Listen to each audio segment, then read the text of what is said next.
les Alejandra, vamos a hablar de teoría de juegos evolutivos. Una disculpa por el retraso, pero es que, híjole, el tiempo se va volando. ¿Qué pasó? No me aplaudan por eso, que me voy a acostumbrar. También una disculpa por mi garganta, estoy muy enferma, así que casi no vengo, pero ya estoy aquí. A ver, muchachos, les vengo a platicar. La idea es darles la interpretación de lo que es la teoría de juegos, en particular a lo que le llamamos juegos evolutivos. Pero primero, para esto, pues supongo que nadie de ustedes ha estudiado teoría de juegos clásica, así que pues voy a dar un pequeño ejemplo de qué sería un juego para en este contexto, ¿no? Que es la teoría de juegos clásica. Entonces, básicamente, mi objetivo es darles una idea de qué es un juego y, en particular, qué quiere decir este adjetivo. ¿Qué querría decir un juego evolutivo? Bueno, pero para esto voy a plantear un juego de la siguiente forma. Espero que no les parezca aburrido. Necesito 2 participantes del público, ayudantes, que quieran. 1 y de este lado 2. Bueno, entonces el joven aquí presente, no te tienes que levantar, no te preocupes. Aquí va a ser el jugador 1 y la chica aquí va a ser el jugador 2. Entonces fíjense, si nosotros ponemos que las únicas opciones que ustedes tienen es estar dormido en la plática o despierto en la plática, pueden ser cualquiera de esas 2 opciones. Primero vamos a analizar la situación en un instante de tiempo. Vamos a pensar que dormir sería dar un pestañeo, ¿no? ¿Qué nos pasa? Entonces, fíjense, las reglas del juego son las siguientes. Si ambos están despiertos, entonces cada uno de ellos se va a llevar una ganancia de 3. Ahorita yo no les prometo nada de dinero ni nada. Piensen nada más en que es un 3, ¿ok? Cada uno de ellos, de ustedes, va a llevarse 3. Pero entonces aquí la dinámica del juego empieza a ser tentador cuando uno resulta estar despierto y el otro dormido. Porque resulta ser que si uno se mantiene despierto, ese va a perder 3 y el que se duerme va a ganar 5. Y al revés también, o sea, si la jugadora 2 decide dormirse y el jugador 1 decide estar despierto, entonces, disculpen, esta parte es del jugador 1 y esta es del jugador 2, lo dije al revés. Si el jugador 1 decide dormirse, esta D barra es dormir, entonces, maldita sea, espérenme.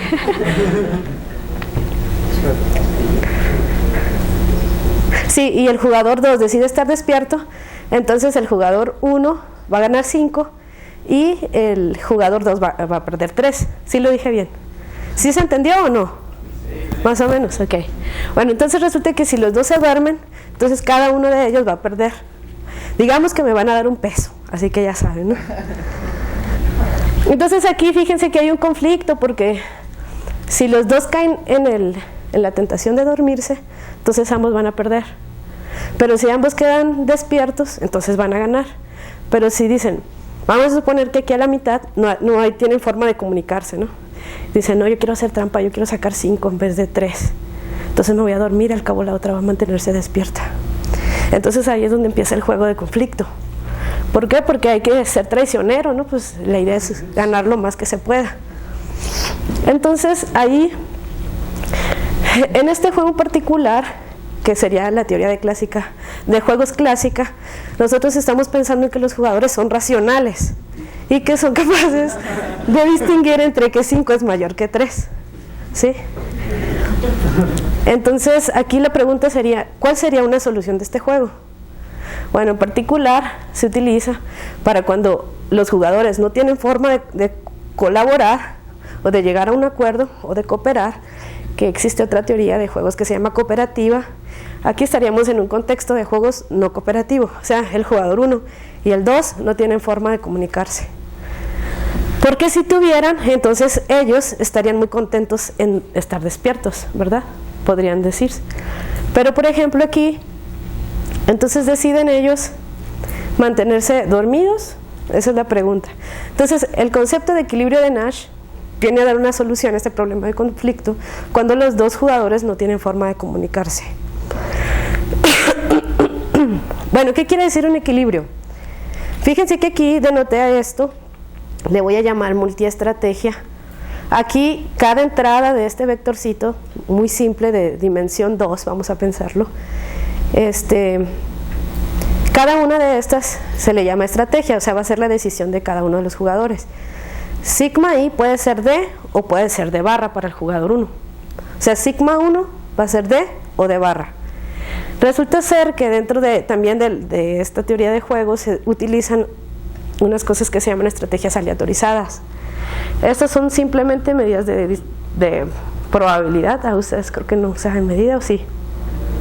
¿Ya saben medida? Bueno, una probabilidad, ¿no? Que ya saben que le damos un numerito entre 0 y 1, digamos x a d, y el complemento 1 menos x a d barra, ¿sí? Eso también puede significar sigma i.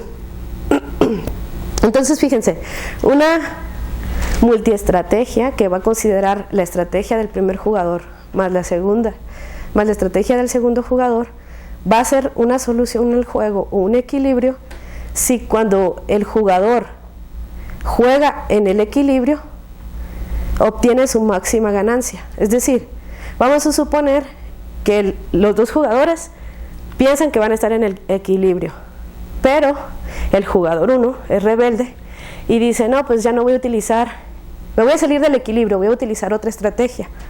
Si nosotros nos vamos a esta tablita, mi propuesta es que, aquí me equivoqué, es de barra, es un equilibrio de Nash, aquí de barra, ¿ok?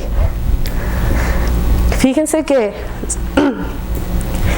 para el jugador 1, aquí esta columna representa el pago para el jugador 1. Yo digo que este es un equilibrio. Va a ser un equilibrio si el pago que yo tengo acá para el jugador 1 es más grande a que si él decide cambiar de estrategia. Él aquí estaría jugando de barra, porque estoy diciendo que de barra es el equilibrio. Aquí la posición del segundo jugador es de barra. Entonces, evidentemente el menos 3 es más pequeño que el menos 1. Análogamente, si yo hago el análisis ahora, fijo la estrategia de 1 para el jugador 1 y ahora juega el jugador 2 entre estas dos estrategias, veamos que el pago del jugador 2 es más pequeño que si juega con el equilibrio. ¿Queda claro? ¿Sí? Está muy simple, ¿no?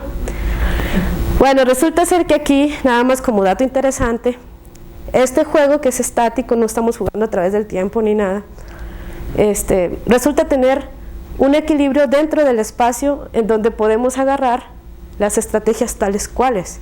Se llaman puras. O sea, yo puedo agarrar de y de barra. El problema es que no para todos los juegos existe un equilibrio de esta naturaleza. Entonces lo que se hace es construir, otra vez les comento, que ahora ya no voy a considerar esta sigma i como elementos directos de aquí, sino que como una medida de probabilidad. ¿Sí? Ese espacio se llama el espacio de estrategias puras. Estaría diciendo que sigma de A, sigma i de A, y es 1.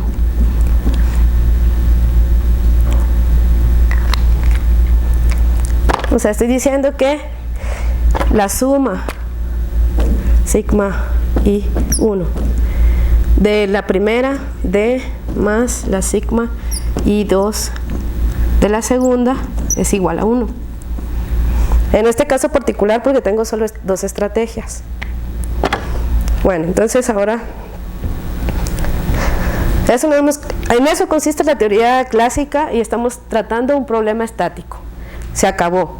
Ahora vamos a pasar al objetivo de la plática. Pero no nos olvidemos de los muchachos aquí que están tratando de mantenerse despiertos o dormidos, ¿no? En tal caso. Ahora vamos a imaginar que todos aquí presentes vamos a tener un comportamiento de ese estilo. Por ejemplo, el joven de lentes que está allá atrás ya se está durmiendo. Y él resulta ser que va a pertenecer, ahora nosotros somos una población, ¿verdad? Ahora somos una población en donde los azules deciden estar despiertos y los rojos como son muy buenos niños, nada más 5 van a estar dormidos. Bueno, azules despiertos, el rojo dormidos. Entonces ahora ustedes vamos a analizar esta situación a través del tiempo. La clase empezó con mi tardanza hace 10 minutos. En ese tiempo, tal vez la mayoría estuvo despierto, o por ahí a lo mejor hubo un rojo, ¿no?, dormido. Entonces, ¿ustedes qué creen? Si yo voy desarrollando este comportamiento a través del tiempo, ¿qué pasaría con nosotros? ¿Llegaría un momento en que todos vamos a estar dormidos o todos despiertos?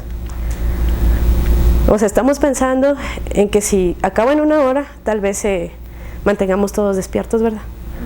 Pero si se va al infinito, va a llegar un momento en que nuestra propia naturaleza biológica nos va a decir, duérmete, ¿verdad? Entonces, ¿qué hace la teoría de juegos evolutiva? Justamente lo que hace es analizar el comportamiento de una población de acuerdo a ciertas estrategias que puede o no elegir cada individuo de la población. Fíjense que aquí lo importante es que cada uno de ustedes, como el muchacho de allí, va a elegir dormir o no. O sea, no, podemos poner otras reglas, como decir, por ejemplo, si se duerme el de enseguida a su derecha, también se tiene que dormir. O no se puede dormir, o así, ¿no? Pero ya sería cambiar las reglas del juego. Entonces, fíjense, basándonos en la idea de que todos estamos tratando de mantenernos despiertos, la idea es la siguiente. Aquí no se ve, pero vamos a suponer ahora que este conjunto se va a enfrentar a los... dije que era dormido, ¿verdad? El rojo se va a enfrentar al despierto, de tal forma que si el rojo que está dormido se enfrenta a un despierto, a otro de nuestra audiencia, entonces esta persona va a ganar 5. Pero si se enfrenta a otro dormido, va a perder 1. Esa sería la interpretación. También aquí, si resulta ser que ahora soy un azul, es un despierto. Si se encuentra con un despierto, entonces voy a ganar 3. Pero si se enfrenta a un dormido, entonces voy a perder 3. En este caso ya no voy a considerar este 5 ni este 3 en simétrico. Bueno, entonces aquí fíjense ahora que si tomo n, el número de todas las personas que estamos acá, n1, el cual es mayor o igual a 1, porque ya vi varios que están dormidos, es el número, n2 es mayor o igual a 1 porque pues están dormidos, y n1 va a ser los despiertos, que también va a ser afortunadamente mayor o igual a 1. Entonces vamos a tomar x1, la proporción, vamos a suponer que somos 60, y los, ¿cuántos dije? 5, 60 menos 5, ¿qué es? 55, sería 55 sobre 60, sería mi x1, y el x2 sería 5 entre 60, optimistamente. Entonces, como aquí voy a suponer que nadie se va a salir de la audiencia, ni nadie va a entrar, ni tampoco va a haber amor aquí entre nadie, no va a haber reproducción de especies, ni tampoco, y vamos a suponer también que vamos a ser eternos, ¿no? Que no nos vamos a morir. Entonces, la población no cambiaría, tendría que la población es constante, o sea, la derivada con respecto al tiempo. Recordemos que estamos analizando una población, ¿no? Entonces, ahorita vamos a ver un ejemplo en donde esta no es necesariamente 0, y entonces ahí ya puede haber una fluctuación de extinción o crecimiento. Bueno, entonces ahora vamos a suponer que este NI, que es el número de personas despiertas, se maneja enteramente sobre la tabla de valores que di atrás, esta de aquí. Es decir, que el cambio es directamente proporcional, egoístamente, a la ganancia que se presume en esta tabla, que ya medio les comenté, a ver si me entendieron. Igual, la población de las personas que permanecen dormidas es directamente proporcional a la tabla de ganancias que mencioné anteriormente. Pero resulta ser, ya voy a acabar. Resulta ser que aquí este vector X y aquí, yo dije que era la proporción de la población. Entonces, si yo sumo X1 más X2, estaría hablando que es toda la población entre el número de los elementos que estamos aquí, o sea, 1, ¿verdad? ¿Sí? ¿Y qué significa pi de X? Bueno, pi de X va a ser la ganancia de que alguien que esté dormido, despierto se enfrente a alguien que esté despierto, aquí, y aquí la ganancia de que alguien que esté despierto se enfrente a alguien que esté dormido, acá, que alguien que esté despierto se encuentre a alguien que esté dormido. ¿Pero qué significa que estoy multiplicando con respecto a 1? X1, pues es si lo podemos ver también esta proporción como la probabilidad de la gente que va a estar despierta y la probabilidad de la gente que va a estar dormida. Fíjense que aquí el comportamiento va a ser básicamente, como estoy asumiendo que es directamente proporcional solo a la conveniencia de los valores que vienen en la tabla, entonces obtendría un sistema de ecuaciones de este estilo. O sea, dado esto, a lo mejor me queda tiempo para hacerlo porque apenas llevo 10 minutos. Aquí X1 más X2 igual a 1, esta la voy a usar igual aquí, utilizando esta ecuación de acá, n punto entre n, este es constante, es igual a X1 punto.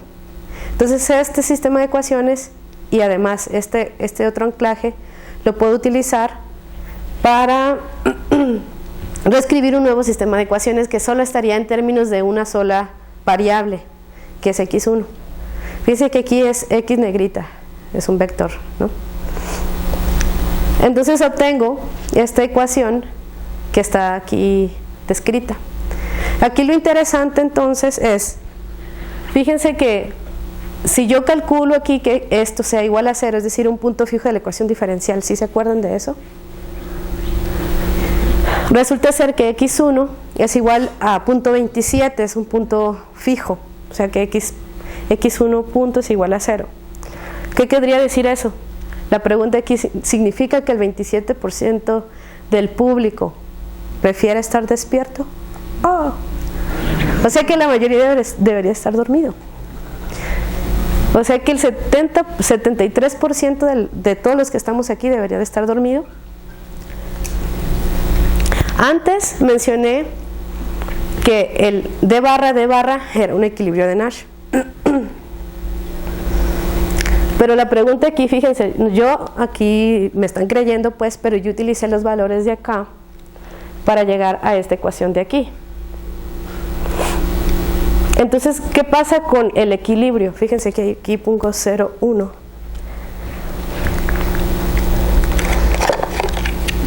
Bueno, ahí hay más marcadores, pero estos son nuevos.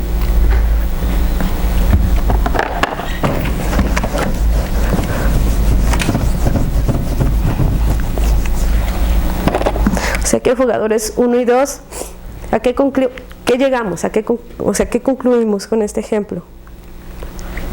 Que nos tenemos que dormir porque eso es lo mejor en el juego, según las reglas y según los pagos.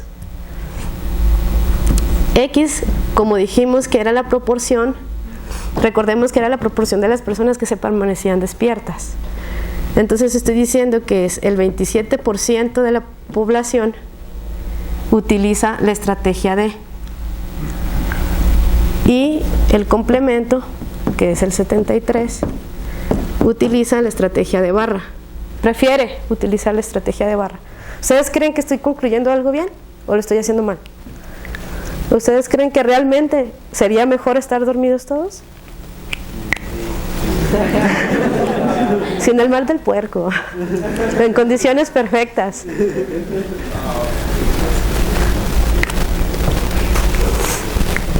¿Es mejor para quitar más puntos? O sea, el objetivo final es quitar más puntos positivos. El objetivo final es... O que cada individuo Ajá, es que la ganancia la tienes que ver de forma individual. Tú vas a suponer que te duermes y te vas a enfrentar a otra persona que está por allá y está despierta. Entonces el valor que viene en la tabla es cómo va a quedar distribuida la ganancia. Si cada quien decide dormir, pues va a perder menos, ¿no? Entonces, Si todos dormimos, Ajá, si todos dormimos, perdemos. y si no, Si no, bueno, creo que conviene más quedarte dormido que despierto. aquí tendríamos que analizar el comportamiento de la población de nuevo, ¿no? Porque si te enfrentas a una persona despierta, ganas 5, y si te enfrentas a uno dormido, pierdes 1. Dependiendo en dónde estés tú. Ajá, pero y si me quedo despierto puedo perder 3 o ganar 3, entonces me conviene más dormir. Sí. Entonces fíjense que es interesante porque la estrategia mixta correspondiente a estar dormido, acuérdense que aquí tenía la tablita, ¿no? De barra. Eso quiere decir que el jugador 1, con estrategia 1, le da toda la probabilidad a de barra.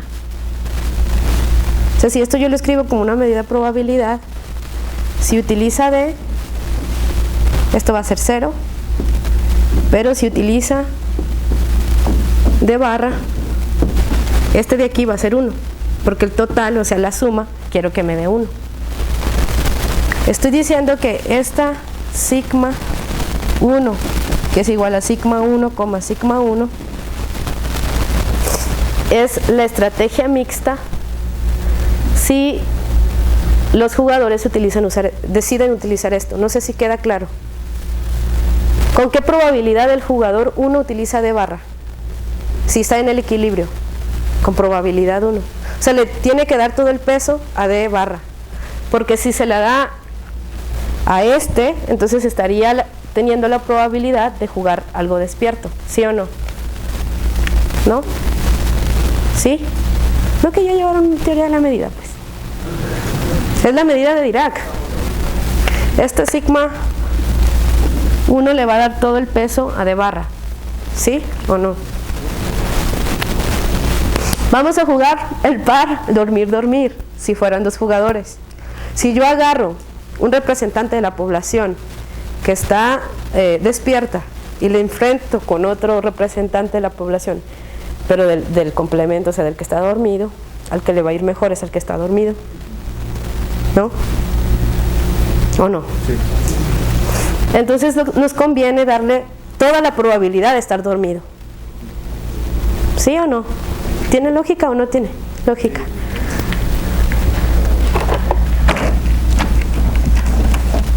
Ah, bueno, y aquí les borré, pero entonces, ¿qué significaría que el 27% de la población, o sea, 0.27, 0.73, decida utilizar D y esta decida utilizar de barra? ¿Hay una relación entre ese valor con el equilibrio? Cuando estamos diciendo que si le damos toda la probabilidad de estar dormido sería mejor. Entonces, debería ser más chica.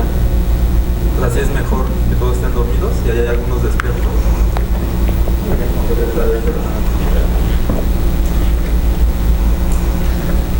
Pues en realidad sería como un desmadre, ¿verdad? O sea, porque ¿cómo te pondrías de acuerdo? ¿Realmente podrías entender el significado de este comportamiento? Además, aquí estoy haciendo trampa. Ustedes asumieron que sí, cada uno de los jugadores va a tener un comportamiento directamente proporcional a la ganancia, pero eso no necesariamente es verdad, ¿verdad? Aquí les voy a dejar una pregunta que si les interesa al final se les puedo platicar, pero si no, en un principio, para que se anclen en estas cosas, que es la parte, digamos, aplicada de las matemáticas, porque pues es también importante, es ¿qué me da credibilidad para asumir un comportamiento de este estilo? Solo puedo poner la ecuación diferencial que se me pegue la gana. Si yo cambio la ecuación diferencial aquí, claro que en mis resultados numéricos voy a tener una cosa distinta. Entonces es de tarea. ¿Sí me entendieron la pregunta o no? Bueno, y luego entonces aquí, este es algo que también les dejo de tarea. ¿Tendrá una relación? ¿Tiene sentido hacer esas preguntas? Resulta ser que si ahora n es diferente de 0, ya vamos a olvidarnos de nosotros y ahora vamos a pensar en unas en un conjunto de bacterias o en cierta especie animal, pero que sea de la misma especie para que se pueda reproducir. Entonces vamos a pensar, creo que sí se pueden reproducir una especie con otra, pero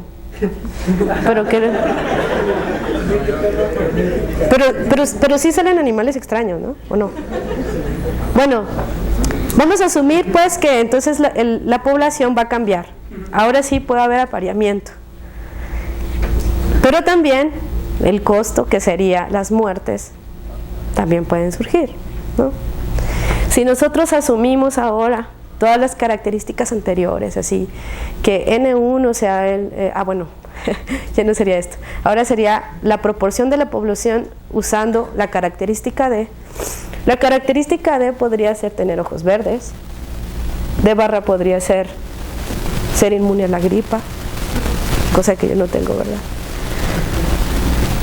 Ahorita también estoy asumiendo que solamente tengo dos posibles características de elección, pero en la realidad la genética no describe nada más dos. Puedo tener un continuo de características, ¿sí? Bueno, pero por cosas simples y para que ustedes entiendan, porque si así que está simple se duermen, vamos a pensar que otra vez D y D barra son mis únicas opciones para poder, pasar a la siguiente generación, o sea, a mis hijos. Y entonces ahora, fíjense, voy a modificar mi ecuación diferencial. Esta ecuación diferencial, beta, representa la tasa de nacimientos de las bacterias o de la población animal, y delta va a ser el decaimiento, o sea, las muertes. Y a eso le voy a sumar la ganancia que me da tener cierta característica, como ser, como poder sobrevivir, ¿no? a ciertas enfermedades. N2 igual va a tener esta característica. Fíjense que la solución de esta ecuación es una exponencial. Y como ya también estudiamos en cosas de ecuaciones diferenciales, cuando el coeficiente, haciendo cuentas, de aquí podemos pasar a este. Entonces resulta ser que si el coeficiente de aquí, fíjense que esto es positivo porque el x1 está entre 0 y 1, pero este de acá va a determinar mi signo, de tal suerte que si es positivo, ¿qué pasa con un coeficiente de la exponencial cuando es positiva? ¿Qué pasa con la función? Tiende a infinito. O sea que mi población va a crecer. Y si es negativa, pues es la contraparte. O sea que vamos a la extinción. Entonces obtengo, gracias a esta ecuación, una relación directa entre cuánto me va a pagar, o sea, es tan importante cuánto me van a pagar para tener un comportamiento global de mi población. ¿Sí? Muy bien. Ya casi acabé, me tardé 15 minutos. Pero fíjense que un teorema importantísimo aquí es que si yo analizo los puntos fijos de aquí, los puntos asintóticamente estables de esta ecuación diferencial, y además los equilibrios de Nash en un sentido clásico, obtengo una relación entre esas soluciones. Es algo que no podíamos responder aquí. Es decir, el teorema dice lo siguiente, que si F es el conjunto de puntos fijos, o sea, todas las posibilidades cuando x1 es igual a 0, x.1 es igual a 0, y de ahí resulta ser que voy a tener como un subconjunto a los equilibrios de Nash, pero que sean simétricos. Aquí eso de la simetría es muy importante, pero a lo mejor como es un aspecto técnico no me van a entender. Aquí sigma 1, que era la estrategia mixta del jugador 1, decíamos que le daba toda la probabilidad a la estrategia de barra y le daba 0 a la estrategia D. Resulta ser que si el jugador 2 da ese mismo comportamiento, D y D barra, fíjense que estas cosas son iguales. Entonces, si yo armo mi multiestrategia, acuérdense que la multiestrategia es la que va a ser el equilibrio de Nash, como sigma 1. Aquí le puedo borrar, bueno, sigma 1, como son iguales, aquí le puedo borrar el 2 y le puedo poner 1. Entonces, sigma 1, así. Resulta ser que eso es una cosa que se llama simétrica. ¿Por qué? Pues porque son iguales. Solo para estos equilibrios que son simétricos, obtengo que es un subconjunto de los puntos fijos. Estoy dando una respuesta parcial a la pregunta que les hice en el ejemplo anterior. ¿Cómo ven? ¿Sí? ¿No?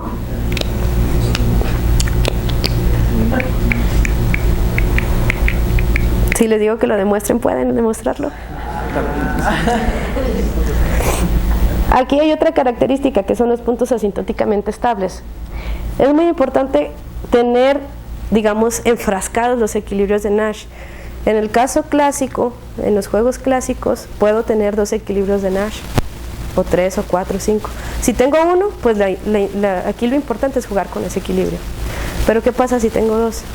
¿Cómo voy a saber cuál es el mejor? O si tengo una infinidad de equilibrios de Nash, ¿cómo podría determinar cuál es el mejor?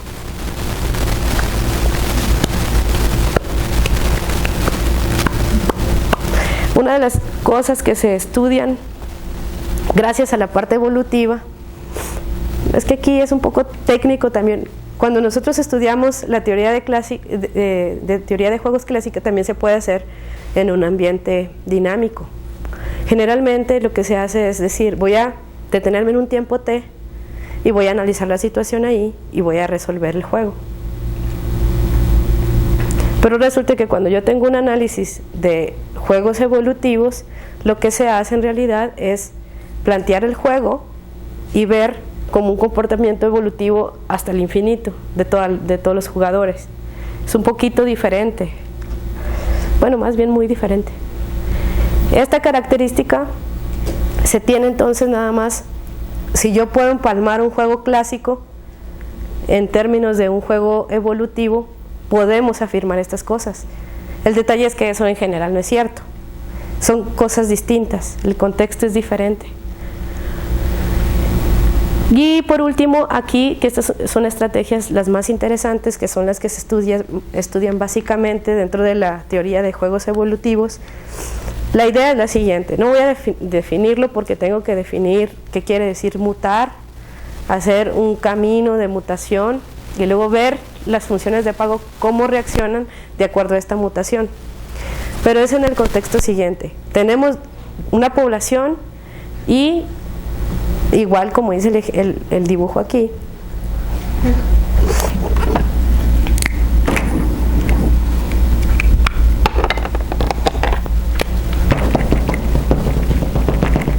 va a haber unos que se van a enfrentar a otros.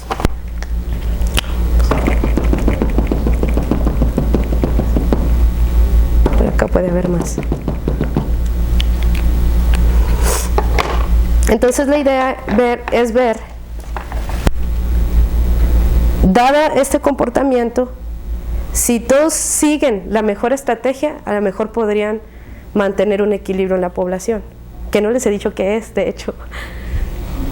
Pero ¿qué pasa si ya ellos dos no deciden salirse como de esa estrategia óptima? Deciden mutar. Entonces lo que es una estrategia evolutivamente estable quiere decir que si estoy en el equilibrio, pero la población decide perturbarse un poquito, o sea, mutar, si esa población de mutantes es pequeña, entonces en el infinito no va a importar, voy a sobrevivir. Pero si esa población no es pequeña, si con alta probabilidad los participantes deciden mutar, entonces ese ya no sería una estrategia evolutivamente estable. Ahora, si regresamos al ejemplo en donde todos estábamos participando en dormir y despertar, todos podríamos comportarnos mutantes, ¿no lo creen? ¿Por qué? Porque si existiera un equilibrio ahí, cada uno de nosotros le pondría diferente probabilidad a querer dormir o no en cierto tiempo. Es decir, estaríamos utilizando una estrategia que nos describiría como un mutante. Y podemos hacer todas las combinaciones que quieran, cada persona. No, cada uno de nosotros podría manejar una estrategia distinta, ¿sí o no? Entonces, con probabilidad P, yo voy a dormir. Y con probabilidad 1 menos P voy a estar despierta. Pero él va a utilizar otra P, y él otra P, y otra P. Tantos como números reales tenemos. Entonces, podemos concluir que estudiar poblaciones no es tan simple. Ahorita estaríamos diciendo nada más que tenemos dos características, dormir y despertar. Pero ¿qué pasa si hay más? Ya no me acuerdo, si creo que ya eso es lo último. ¿Tienen alguna duda? Sí, gracias. Perdón, es que ya no alcancé a poner gracias por su atención, y también a los que se durmieron, gracias.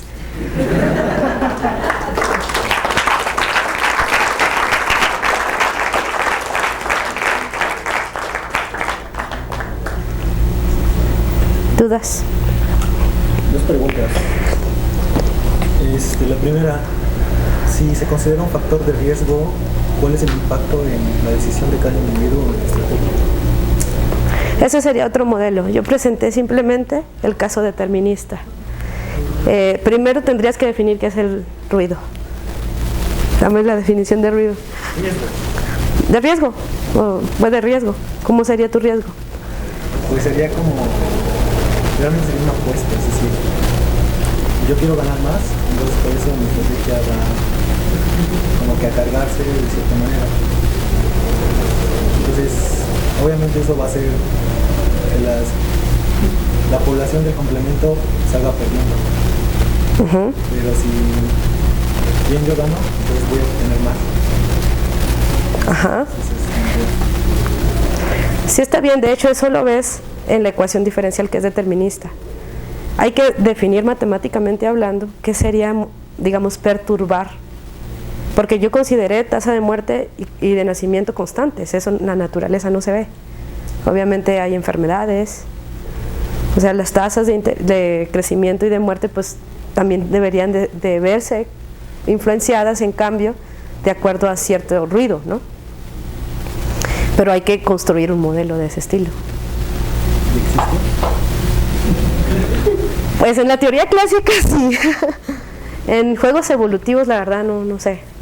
La dinámica del replicador es muy usada, es súper famosa, que es una de las partes que les dejé de tarea de por qué se puede asumir que esta ecuación diferencial, nomás porque se me pegó las ganas, la ponemos ahí y ya pega o no pega, o por qué va a pegar.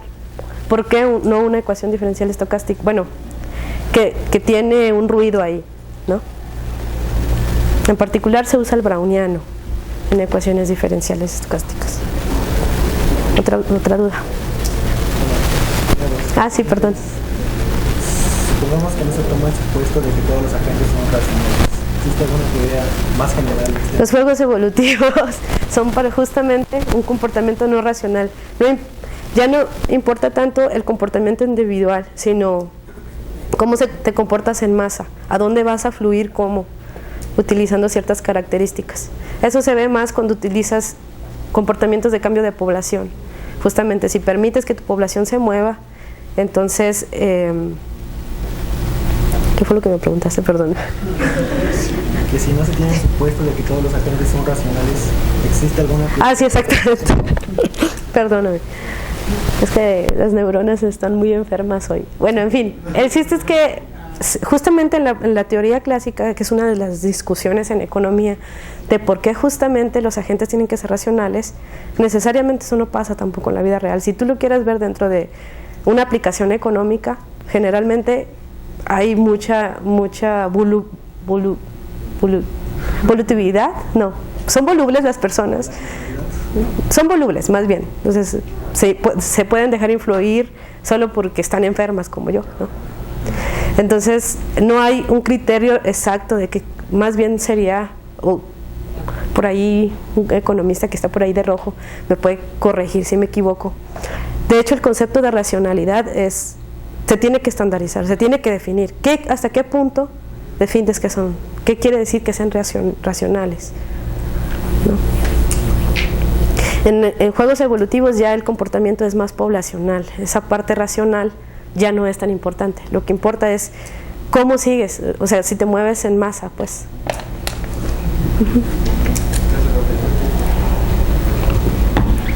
¿Hay alguna simulación por computadora? Es que hay... Sí hay simulaciones, pero no traje. Sí hay. Y de hecho, dependiendo de los valores, pues le puedes mover a todo, ¿no?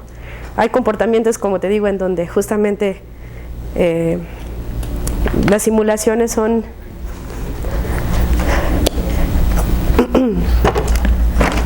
Bueno, las que yo vi, porque en realidad les voy a confesar que este no es mi tema de... No soy experta en esto. Yo estudio más teoría de juegos clásica, pero las simulaciones que yo he visto es justamente, o sea, tú manejas un nivel de población y si dejas que fluctúe el número de elementos o de individuos que están en esa población, dependiendo de los signos de la dinámica esta, entonces puedes permanecer, irte a la extinción, entonces el cuadrito se llena, no, bueno, más bien se vacía, o si te vas al infinito, pues entonces se llena. Sí hay simulaciones y está programado y también y todo. ¿Me puedes diferenciar? ¿Cuelgan las simulaciones? Es que... Sí. Es que en una simulación más le puedes poner a los puntitos a que de forma aleatoria con cierta probabilidad te escojan qué hacer.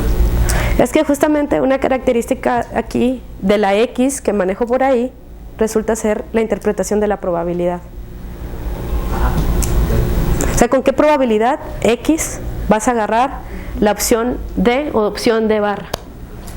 Mejor no lo escribí aquí, pero justamente lo que tú mencionas es que de este lado yo voy a utilizar esta con probabilidad X y esta con probabilidad 1 menos X. Y por eso simplificas tu sistema de crecimiento de las n's en términos de una sola variable que sería la X. Esa dinámica del replicador es muy famosa, pero hay otras dinámicas que se utilizan también para modelar poblaciones.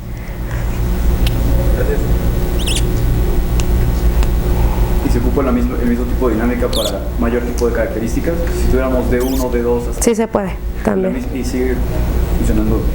De hecho, el teorema, el último, cuando se tienen dos características, esta cosa es idéntico, o sea, es equivalente con A. Pero cuando hay más de dos características se tiene... De hecho, acá también es metido con rayita, ¿no? Pero cuando se tienen dos características, estos sí son equivalentes. Pero cuando tengo más de dos características, se tiene también esas contenciones, pero ya sin necesidad de tener una igualdad.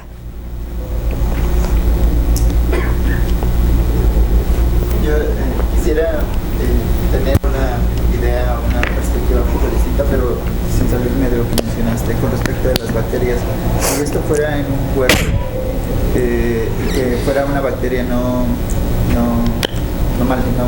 mortal, entonces eso se refleja en un cuerpo, tendría un efecto secundario. O sea, por ejemplo, vive en un cuerpo y esto no mata a una persona, pero una persona si lleva esto de una forma, vas a tener, no sé, el virus está ahí y bien establecido, entonces se vuelve una patología o puede tener algún efecto secundario, no sé, generar manchas corporales. Entonces ahí hay un desequilibrio, pero ese desequilibrio no precisamente te genera una muerte. Entonces ahí, ¿cómo tú lo estableces?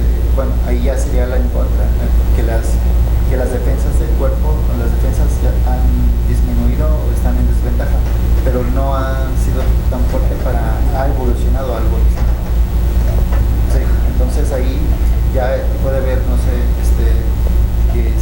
que los que estén dormidos, los que estén despiertos son las defensas y las bacterias son lo opuesto. Entonces ya ahí hay un efecto completamente distinto. No genera una muerte, pero si fueran una bacteria maligna, pues entonces sí acabaría con el cuerpo. Entonces ahí la población es completamente distinta. También se pueden revisar algunos casos. ¿Cómo en función de estos términos, cómo tú lo podrías mostrar? no sé. Mira, biológicamente creo yo no tengo conocimiento de medicina, pero creo que eso es muy complicado. Construir un modelo de ese estilo. No, en serio, fuera de broma, computacionalmente yo creo que solamente existen datos empíricos. No creo que sea posible. Es como decir que quieras crear un modelo que te domine el cerebro. O sea, tienes tantas variables ahí que... Claro, porque por ejemplo, si rebasa la cantidad de infección, pues la temperatura incrementa. Entonces una persona puede estar viviendo y puede tener, no sé, pero hay personas que portan una enfermedad y sin mayor problema, ¿no? Se adaptan, se acostumbran a ello. Claro, tienen otro tipo de problemas, ¿no? Defensas bajas, que tengan, no sé, una serie de patologías, fiebre, no sé, que se adelgacen o que pero ya ahí hay un desequilibrio, entonces justamente como otras posibles consecuencias y una serie de combinaciones. Cuando esta no es mortal, cuando esta es mortal, cuando tienen ya hay un límite. en el ejemplo que tú describes justamente tienes una variante de posibilidades. O sea, tu cuerpo va a reaccionar de cierta forma, él va a ser un jugador. Entonces él va a elegir de su conjunto de estrategias cómo va a actuar. O digamos, tu sistema inmunológico va a decir, voy a adelgazar, o voy a dañar el hígado, o voy a dañar, no sé, tal parte, voy a bajar el azúcar, bla, bla, bla, bla. Pero ese es un sistema que yo no sé si se pueda estudiar de esta forma. Yo creo que es bastante complicado. Gracias. El caso de las características no es acaso finito nada más, porque puede ser que haya muchas enfermedades, ¿no? No, también existen trabajos en donde ya... Sí sabes que es un espacio de Borel, ¿no? Entonces, Bueno, un espacio, digamos, métrico, en donde ya no necesariamente tienes una estructura de R, que sería en este caso son 2 puntos. Justamente se ha hecho trabajos, de hecho un compañero elaboró este tipo de juegos para espacios más generales. claro, y ahí podríamos considerar en una forma lo que tú dices, agrupar a todas esas características que de repente no podemos controlar y tratar de medirlas y ver que no son tan considerables, ¿no? Pueden ser despreciables, ¿no? A lo mejor, y estableces una probabilidad. ¿Con qué probabilidad agarro? O que el error no sea tan importante, ¿no? Cuando haces la cuenta, ¿no? Sí. Dentro de... Yo te digo que no sé, no me dedico a esto, pero yo creo que tiene sentido, ¿no? Sí, no sé. ¿Otra duda? Pero, por ejemplo, todavía no sé qué tan obvio es, pero es bueno recalcar que todas estas son teorías que están basadas en teorías biológicas que más o menos están estadísticamente comprobadas en la naturaleza. No toda la nomenclatura del replicante, de la mutación y de la evolución son estrategias biológicas, y que esa sea la ecuación diferencial de replicantes porque se ha ajustado estadísticamente a los replicantes que hay. Esa es la respuesta, se los había dejado de tarea, pero ya les diste la respuesta. Justamente esa es la justificación que se dice, digamos, del por qué se puede utilizar esta dinámica del replicador. ¿Es todo? Ya se acabó la hora, ya no se emocionen. Ya muchas preguntas por hoy. Gracias.